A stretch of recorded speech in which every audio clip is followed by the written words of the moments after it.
Zero था उस sanction order के हिसाब से। तो अब उसके बाद जब ये सिलसिला चला तो उसके बाद 1 मार्च 2021 को मैंने जो बताया कि एक हमारा और कॉलेज था जहाँ 6 महीने से सैलरी नहीं दी गई थी, 6 मंथ से। सोचिए, और उसमें से भी दुर्भाग्य की बात मतलब ये है, ना देने के बावजूद भी लोगों ने प्रोटेस्ट किए। कहाँ कहाँ तक उन्होंने केजरीवाल सरकार, हमारे जो एजुकेशन मिनिस्टर भी है, डिप्टी सीएम भी हमारे मनीष सिसोदिया जी, उनको भी अप्रोच किया कि आप जो है कम से कम हमारा जो राइट है, कोई भी आपकी और दिल्ली विश्वविद्यालय की और किसी की भी कोई भी आपस की टसल हो, जो जो तनख्वाह ना देने के लिए लोग कहते हैं कीजिए, परंतु आप किसी की तनख्वाह नहीं रोक सकते हैं। जिन्होंने काम किया उसकी तनख्वाह, उससे इसमें टीचिंग भी है, नॉन टीचिंग भी हमारे साथी हैं और पेंशनर भी हैं, उनकी तनख्वाह नहीं रोक सकते हैं। तो उसके बाद एक और चीज़, हमारे यहाँ एक समर सैलरी भी होती है, जो हमारे यहाँ लगभग 4 से 5 हज़ार टीचर हमारे एडहॉक टीचर्स हैं, अस्थाई टीचर हैं, जो कि हर 4 महीने के बाद जो है अपने द्वारा से रिन्यू के लिए लेटर के लिए हम अपना देखते हैं। उनकी तनख्वाह रोक दी गई कोविड पीरियड में, और हमने अपने कोविड के टाइम पे लगभग 50 से ऊपर साथियों को खोया है। आज अपने फ़ोन पे हम देखते हैं उनके नंबर जो होते हैं वो डिलीट किए गए थे। तो उसके बाद उनको कोई जो आर्थिक मदद जो है नहीं दी गई। इतनी अमानवीयता जो है उस दौरान रही। और इसके बाद जब हम बात करते हैं 1 मार्च की, तो 12 मार्च का हमारा खुद का अपना एक हमने प्रेस रिलीज़ निकाली, जिसमें कि सैंक्शन जो है उन्होंने जो है 82.79 करोड़ किया सैलरी हेड पे, 9.5 करोड़ किया उन्होंने जीआईए, जिसे कहते हैं ग्रांट इन एड, मतलब कि सैलरी के अलावा जो बाकी खर्चे हैं। एक और चीज़, दीनदयाल उपाध्याय कॉलेज ऐसा था जहाँ नोटिस आया हुआ है ऑफिशियली एमसीडी का हमारा कि आपकी बिजली काटी जा रही है, ये रहा आपका पेंडिंग बिल। तो हालात ये कि हम कॉलेज का बिल नहीं दे पा रहे हैं। एक और चीज़, दूसरा, अगर वहाँ आपको मौका मिले या आपके साथियों का मौका मिले तो दिल्ली विश्वविद्यालय के जो 12 कॉलेज हैं, जो 100% जो वहाँ जो वित्त पोषित हैं दिल्ली सरकार के थ्रू, केजरीवाल सरकार के थ्रू, देखोगे जाके तो अदिति निवेदिता कॉलेज है, एक भगिनी निवेदिता कॉलेज है, जो कि जो पिछली सरकारों ने इसलिए खोले थे कि बिल्कुल रिमोट एरिया में खोले थे दिल्ली विश्वविद्यालय के, गांव देहात की हमारी जो बहनें हैं, हमारी जो बच्चियां हैं, वो पढ़ सकें। तो उस इलाके में खोला गया, बिल्कुल रिमोट एरिया में, और बहुत अच्छा कॉलेज रहा वो। उसकी स्थिति ये है, अगर जाओगे तो कभी भी डर लगता है कि छत गिर ना जाए। तो इंफ्रास्ट्रक्चर को लेके उसको मेंटेन करने का जिम्मा किसका है? दिल्ली सरकार का, केजरीवाल सरकार का। उसमें बहुत पीछे, वो जाके दौरा भी नहीं करते हैं, और कभी भी कुछ भी घटना घट सकती है, और पढ़ने का माहौल नहीं। और एक उसका अगर तुम जाके देखोगे महिला कॉलेज का वॉशरूम को देखोगे जरा, तो स्थिति ये है कि किसी भी जो है आपके स्कूल में भी जाओगे उससे बेहतर स्थिति में होगा, जो कि वहाँ पर नहीं है। ये हमने खुद देखा है, हमें मौका मिला इसलिए हमने देखा है इन कॉलेजों का।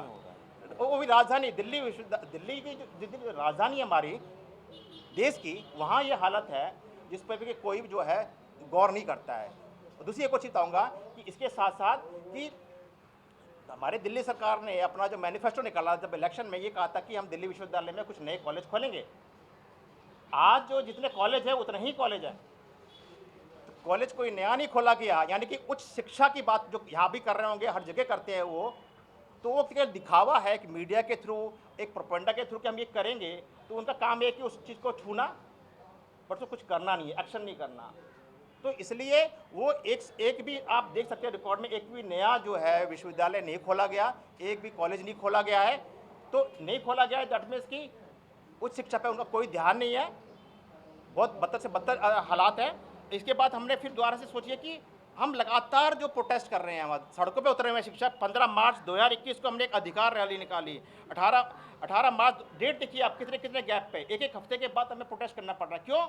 क्योंकि ये जो कॉलेज जितने बताए हैं, इनके जो शिक्षक हैं और जो गैर शिक्षक हैं, और यहाँ तक कि हमारे जो विद्यार्थी वो हमारे साथ रहे हैं, उन्होंने इतना प्रेशर क्रिएट किया वहाँ की दिल्ली विश्वविद्यालय के जो एडमिनिस्ट्रेटर को, सरकारों को, कि उन पर उतरना पड़ा, सड़कों पे उतरना पड़ा। आप देख सकते हैं इस चीज़ को ना। इसके बाद हालात ये है कि 20 मार्च 2021 को यूनिवर्सिटी शटडाउन का हमें कॉल करना पड़ा, यूनिवर्सिटी बंद। तो यूनिवर्सिटी हमें बंद करनी पड़ी इसलिए।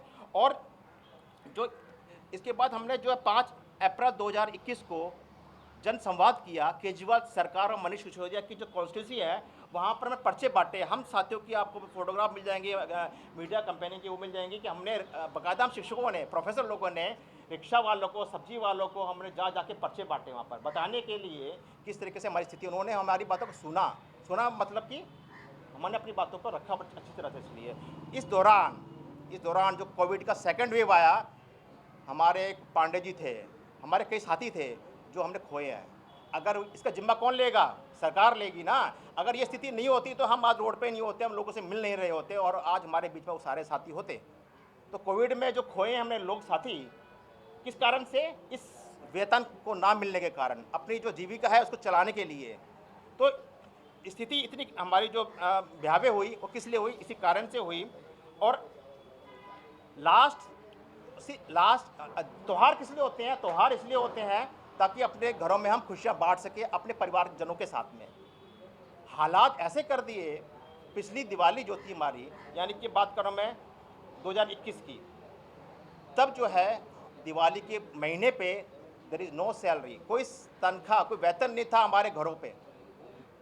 तो हमने दिवाली त्यौहार कैसे मनाया होगा इसको बताने की ज़रूरत नहीं है यहाँ पर। एक पैसा नहीं था, वेतन नहीं था किसी के पास, चाहे वो कॉन्ट्रैक्ट पे टीचर हो जिनकी मात्र तनख्वाह 15,000 होती है, वो किस किस से पैसा मांगेगा? 6 महीने तक अगर 15,000 रुपये नहीं आ रहे हैं, जिसमें भी हर हर हर व्यक्ति का ईएमआई चलता है, बच्चों की जो फीस जाती है, सोच बर्डन देखिए ना।